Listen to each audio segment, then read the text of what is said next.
Caracterización y análisis de falla de un husillo de prensa de banco. Los husillos roscados son elementos mecánicos en forma de eje con una rosca helicoidal que se utilizan para convertir un movimiento rotatorio en un movimiento lineal. Son componentes comunes en sistemas de sujeción, mecanismos de transmisión y equipos de precisión, como prensas, tornos o dispositivos de elevación. ¿Cuál es nuestro caso? El husillo roscado tomado como objeto de estudio se extrajo de una prensa de banco.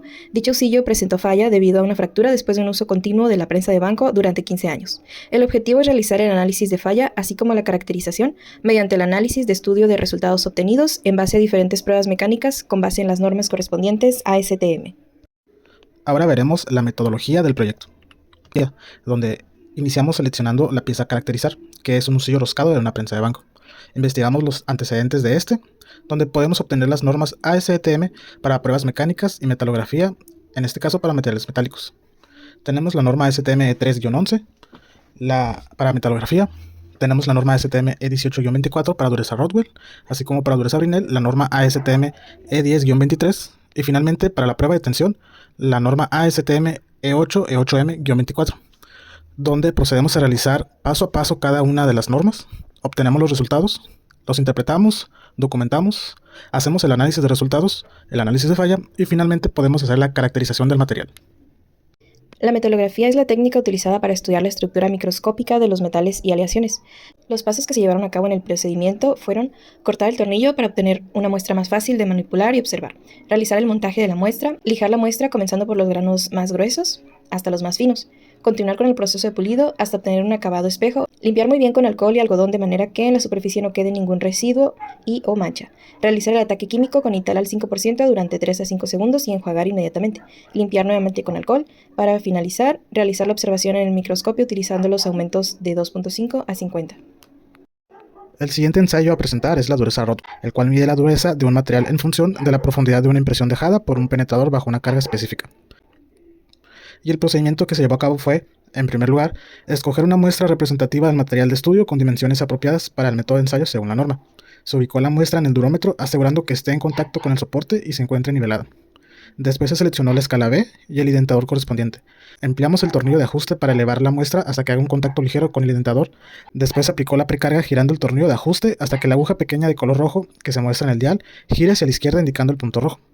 Se procedió a girar el dial manualmente para alinear la aguja con el cero de la escala correspondiente. Se aplicó la carga principal bajando la palanca, la cual en nuestro caso es de 100 kg fuerza. Mantuvo la carga principal durante 10 segundos para garantizar que la marca se estabilice.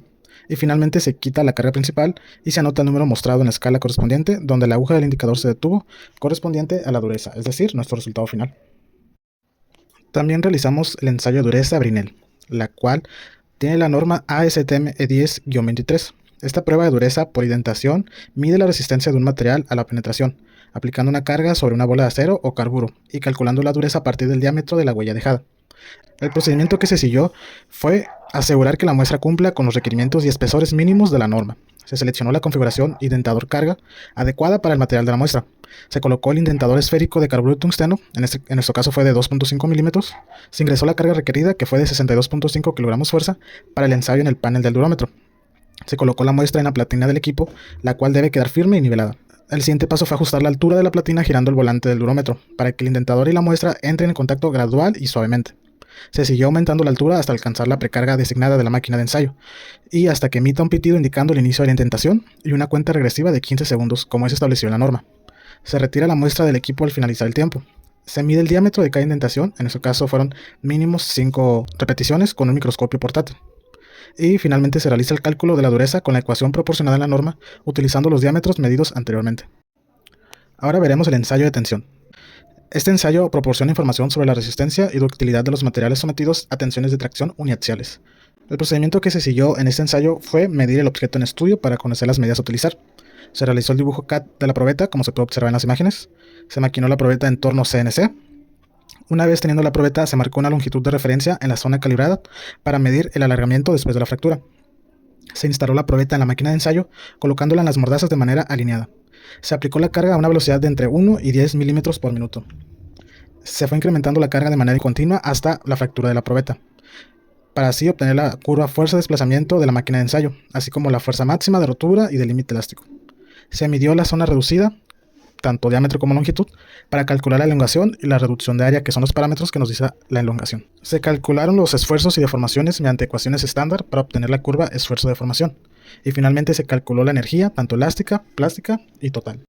La fractografía es utilizada comúnmente en análisis de fallas para identificar el tipo de fractura, ya sea por fatiga, sobrecarga o fragilidad, así como su origen. La fractografía es el estudio de las superficies de fractura de los materiales para determinar cómo y por qué se rompieron. A continuación, los resultados obtenidos. En inspección visual, como se muestra en la imagen, la línea roja nos indica el inicio de la falla con una superficie helicoidal irregular.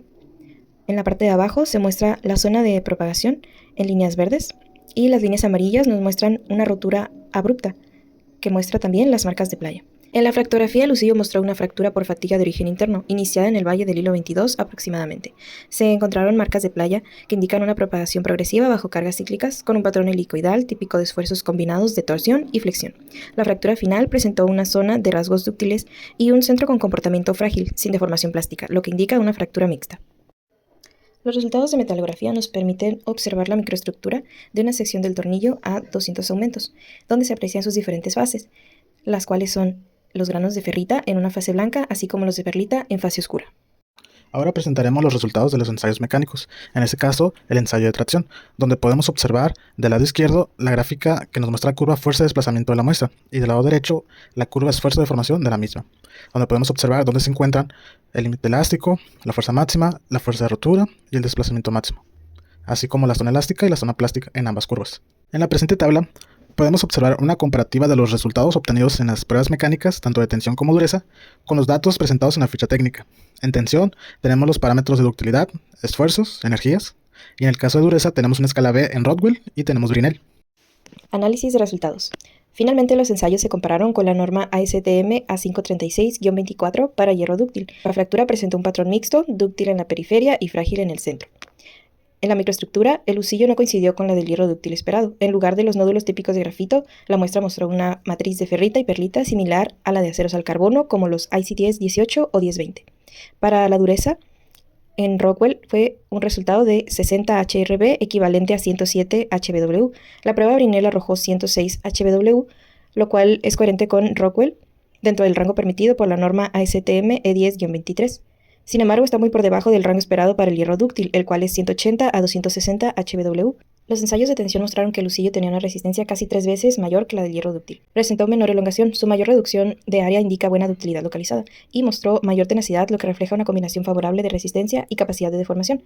Finalmente, el análisis de falla obtenido indica que la raíz de la falla fue una fractura por fatiga debido a sobreesfuerzo y uso prolongado. La fractura inició en el Valle del Hilo 22 aproximadamente y se propagó en un patrón helicoidal, típico de esfuerzos de torsión y flexión. Las marcas de playa confirman origen por fatiga, con un comportamiento mixto de fractura dúctil y frágil. Para concluir, se mencionan los hallazgos técnicos clave. Número 1. El lucillo roscado falló porque no cumplía con las especificaciones de diseño. Número 2. En lugar de hierro nodular, el material era acero al carbono de bajo contenido, posiblemente AIC 1018 o 1020. Número 3. El componente no tenía tratamiento térmico y presentaba propiedades mecánicas insuficientes para soportar cargas cíclicas.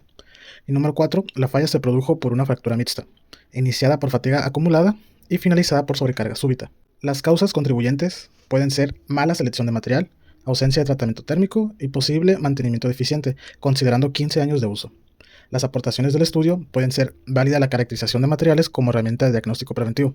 Resalta la necesidad de trazabilidad y verificación de materiales en manufactura, así como proporciona un caso práctico completo de análisis de falla.